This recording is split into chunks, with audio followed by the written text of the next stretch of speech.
Assalamualaikum warahmatullahi wabarakatuh. Pada pertemuan kali ini, saya ingin memaparkan materi menggambar flora, fauna, dan alam benda dalam mata pelajaran seni budaya, khususnya seni rupa di kelas 7 semester 1. Baik, sebelum saya memaparkan lebih jauh lagi, saya ingin menyampaikan tujuan dari pembelajaran ini. Yang pertama, mengamati gambar flora, fauna, dan alam benda.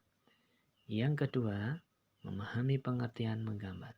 Yang ketiga, memahami macam-macam menggambar. Yang keempat, memahami objek gambar dan prinsip menggambar. Yang kelima, memahami media dan teknik menggambar. Yang keenam, menggambar flora, fauna, dan alam benda atau model. Pengertian menggambar. Jadi, yang dimaksud dengan pengertian menggambar itu adalah kegiatan membentuk imajinasi dengan menggunakan banyak pilihan teknik dan alat. Bisa pula membuat tanda-tanda tertentu di atas permukaan dengan mengolah goresan dari alat gambar. Oke. Menggambar dibedakan dengan kegiatan melukis. Jadi kalau melukis bisa disebut sebagai tahap penyelesaian suatu gambar dengan pigmen yang diberi medium cair dan diaplikasikan dengan khusus. Kita lanjutkan berikutnya, ada macam-macam menggambar. Jadi macam-macam menggambar itu ada menggambar ekspresi. Yang dimaksud menggambar ekspresi itu ungkapan pribadi sehingga gambar yang dihasilkan menunjukkan kreativitas maupun keterampilan sesuai dengan diri penggambar. Kemudian yang kedua ada menggambar bentuk. Jadi yang dimaksud menggambar bentuk itu usaha mengungkapkan dan mengomunikasikan pikiran, ide atau gagasan, gejolak perasaan atau emosi, serta imajinasi dalam wujud dwimatra yang bernilai artistik dengan menggunakan garis dan warna. Berikutnya yang ketiga itu ada menggambar ilustrasi. Jadi ilustrasi itu berasal dari kata bahasa Belanda, yaitu illustrate, yang artinya hiasan dengan gambar atau pembuatan sesuatu yang jelas. Berikutnya ada objek gambar. Jadi objek gambar itu dapat dipilih untuk digambar. Antara lainnya ada objek flora. Yang kedua ada objek fauna. Yang berikutnya ada objek alam benda. Jadi yang dimaksud dengan alam benda itu adalah benda yang dibuat oleh manusia.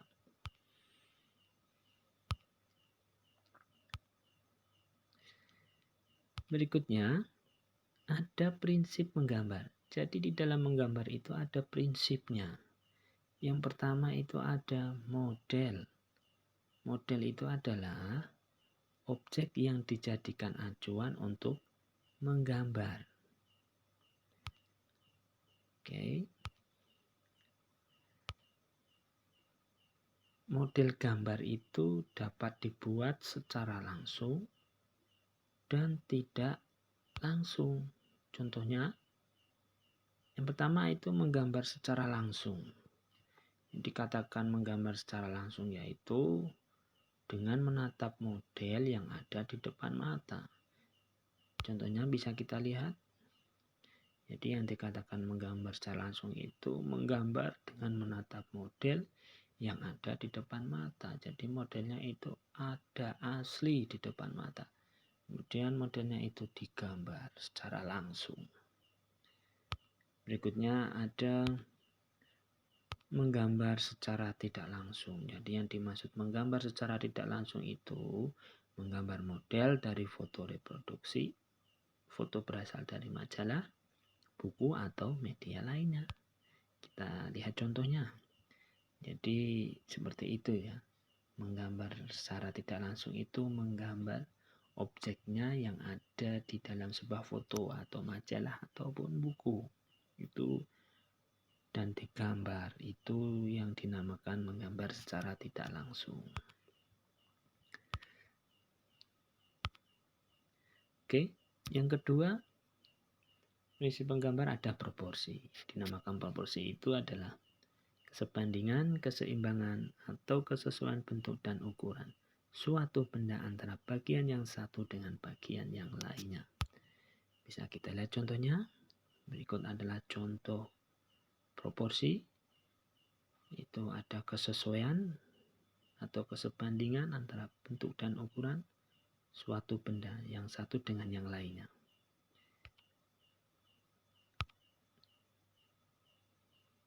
Berikutnya, yang ketiga ada komposisi. Jadi yang dinamakan komposisi di dalam menggambar itu adalah tata susunan yang menyangkut keseimbangan, kesatuan irama, dan keselarasan dalam suatu karya seni rupa. Jadi di dalam komposisi itu juga terdapat keseimbangan atau balance. Yang dinamakan keseimbangan dalam komposisi menggambar itu adalah penggambaran objek, benda yang memberikan adanya keseimbangan antar bagian-bagiannya. Kita lihat contohnya. Ini adalah keseimbangan komposisi. Jadi kanan kiri balance ya. Bisa dicermati. Baik, yang berikutnya ada kesatuan atau unity. Jadi di dalam komposisi itu harus ada sebuah kesatuan. Itu suatu penggambaran objek yang memberikan kesan adanya kesatuan unsur-unsur yang terpadu. Bisa kita lihat contohnya. Jadi seperti itu contohnya. Ada sebuah komposisi. Komposisinya terlihat menyatu, ada kesatuan antara objek yang satu dengan objek yang lainnya. Kemudian yang berikutnya ada irama atau ritme. Jadi yang dimaksud irama di dalam komposisi itu adalah suatu penggambaran objek yang memberikan kesan pergerakan dengan alur yang teratur. Bisa kita lihat contohnya. Jadi antara objek yang satu dengan objek yang lainnya terlihat ada sebuah irama yang artistik. Oke. Kita lanjut berikutnya. Ada keselarasan. Di dalam komposisi itu ada sebuah keselarasan. Yang dimaksud keselarasan dalam komposisi itu ada suatu penggambaran objek yang memberikan kesan kesesuaian antara bagian yang satu dengan bagian yang lain dalam suatu benda atau benda yang satu dengan benda yang lain dipadukan. Kita bisa lihat contohnya. Ini adalah sebuah keselarasan komposisi. Kita cermati. Oke. Kita lanjut berikutnya. Berikutnya ada perspektif. Jadi perspektif itu adalah benda yang letaknya lebih dekat dengan pandangan mata. Tampak lebih besar ukurannya bila dibandingkan dengan benda-benda yang letaknya jauh dari pandangan mata. Jadi begini contohnya. Mudahnya perspektif itu bila dilihat pandangan mata yang jauh itu akan terlihat kecil dan yang dekat itu akan terlihat lebih besar. Itu prinsipnya perspektif seperti itu. Jadi bisa kalian cermati contoh gambarnya. Oke, kita lanjutkan yang berikutnya.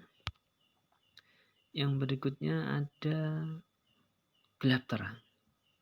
Jadi yang dinamakan gelap terang dalam prinsip menggambar itu adalah sinar yang jatuh pada suatu benda, baik sinar yang jatuh secara langsung atau tidak langsung, itu akan menimbulkan efek terang di satu sisi dan bayangan gelap di sisi lain. Kita lihat contohnya.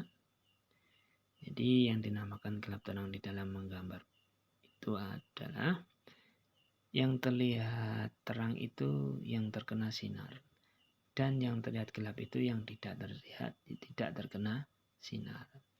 Jadi di dalam proses menggambarnya itu, kalau yang terang dibuat tipis, kalau yang gelap dibuat lebih tebal.